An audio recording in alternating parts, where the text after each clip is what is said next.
Ini di sini ada matanya. Ternyata matanya ini teman-teman terlihat mengeluarkan air mata ya, teman-teman.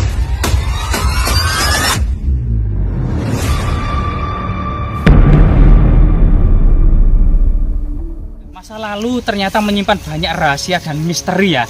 Di sini ada semacam the Great Megalithic ya, ada batu terbesar yang merupakan asal usul dari muncul namanya desa sebelah ini, namanya Sumber Piji. Ternyata berasal dari kata sumber mata air yang besar, namun ada seorang saman atau dukun sakti yang harus kemudian menutup sumber mata air ini dengan sebatang lidi, sehingga dukun sakti tersebut memasukkan lidi ke dalamnya sehingga sumber mata air tersebut kemudian mati ya. Nah, inilah kemudian menjadi salah satu sepenggal dari kisah tentang asal usul nama dusun Sumber Piji. Bagaimana kemudian fakta dan realita, bentuk rupa batu yang dihubungkan dengan asal-usul Sumber Piji tersebut. Ternyata masyarakat memberikan nama dengan batu tekek ya, semacam batu geko atau batu tekek ya. Nah, ini ternyata berada di dalam rerumbunan dan suasananya ternyata sangat wingit, sangat angker gitu ya, dan sangat angker hingga rahayu permisi Mbah.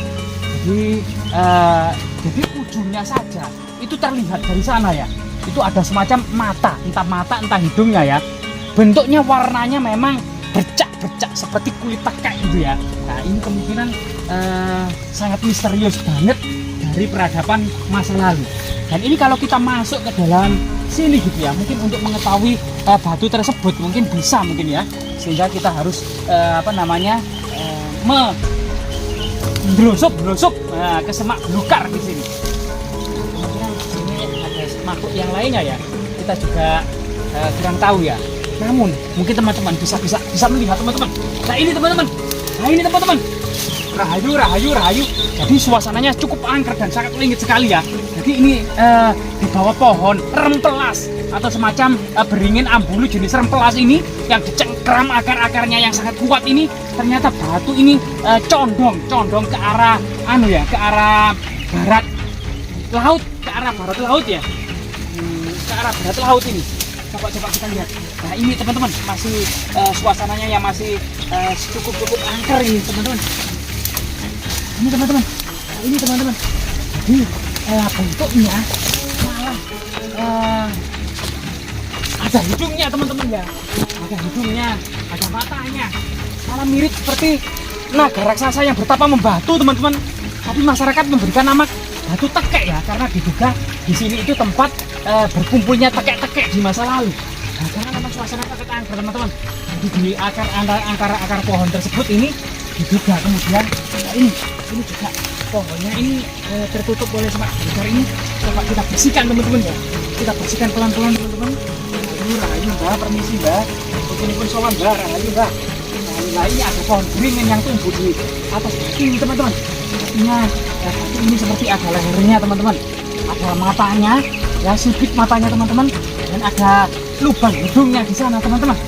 Bahkan di sini teman-teman menyerupai wajah manusia. Ada hidung, mata, dan bibirnya ya teman-teman.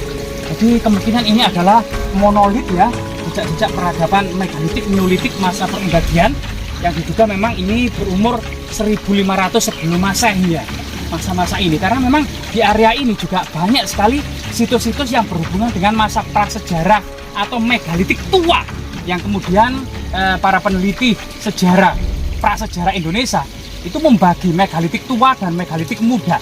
Megalitik tua berumur antara 2500 sebelum Masehi sampai 1500 sebelum Masehi, dan megalitik muda ya yang di itu kebudayaan Dongson itu memang mulai 1000 sebelum Masehi sampai awal Masehi. Jadi diduga ini merupakan tinggalan peradaban megalitik tua atau sekitar 4000 tahun silam ya. Jadi leluhur kita itu sudah mengajarkan bagaimana kemudian menata masyarakat yang luas ini, termasuk kemudian menjaga sumber mata air yang keramat. Diduga di bawahnya ini dulu ada mata air keramat dalam cerita yang merupakan asal usul munculnya nama dusun Sumber Piji. Dan yang saat ini memang secara administrasi dusun Sumber Piji itu merupakan desa sumber kembar ya, Kecamatan Pacet, Kabupaten Mojokerto, Jawa Timur teman-teman. Jadi batu yang sangat unik ini dan sangat memiliki motif dan ragam hias bercak-bercak seperti kulit tekek ya, kulit tokek gitu ya. Nah ini memang masyarakat memberikan nama batu tokek. Kemungkinan memang ini adalah sesuatu yang sangat misterius batu ini, dan di masa lalu diduga ini juga difungsikan sebagai tempat bersemayamnya arwah-arwah leluhur, tempat mengikat binatang kurban ya, sebagai binatang persembahan, termasuk kemudian persajian, misalnya kerbau itu diikat, disembelih, kemudian dagingnya dimakan bersama dalam satu desa. Termasuk diduga di area depan itu ada dataran-dataran itu tempat bermusyawarahnya para tetua desa. Mungkin di sisi yang lain, teman-teman kamera bisa ke bawah, itu ternyata memang mirip seperti kepala. Jadi lehernya ini malah memiliki cekungan leher seperti leher sapi ya, atau leher kerbau. Leher kerbau teman-teman. Nah coba kita lihat dari posisi yang lainnya teman-teman. Jadi kita berosok-berosok lagi teman-teman, berusuk-berusuk dari posisi yang lain. Kita coba lihat dari sini, sebagaimana kemudian di media sosial yang berkembang tentang sebuah eksplorasi tentang batu tekek yang ya akhir-akhir ini, dan cukup langka memang batu tekek ini ya teman-teman. Nah, dari sini mungkin kameramen bisa akan melihat ya, nah, lebih didekatkan ya. Di sini ternyata ada kepala dan lehernya teman-teman. Cuman kita bisa masuk ke dalam akar-akar ini yang cukup sulit dan cukup rumit gitu ya. Nah di sini juga malah mirip sekali seperti yang hiu teman-teman. Ngerengkel gitu teman-teman. Mungkin dari sini, di sini ada matanya. Ternyata matanya ini teman-teman terlihat mengeluarkan air mata ya teman-teman. Dan memang mirip seperti apa ya, malah kudanil ya, kudanil.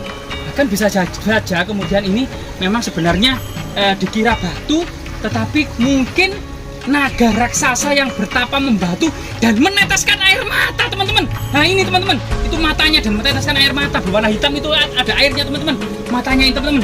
Jadi luar biasa ya ke eksplorasi kali ini.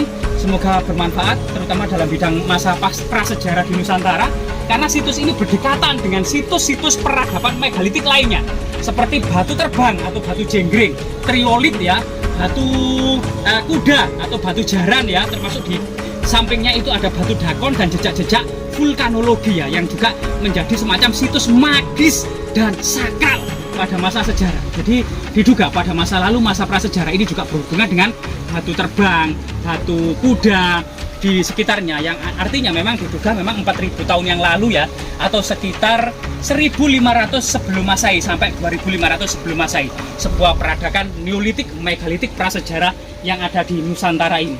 Semoga bermanfaat teman-teman ya. Rangkaian ini teman-teman.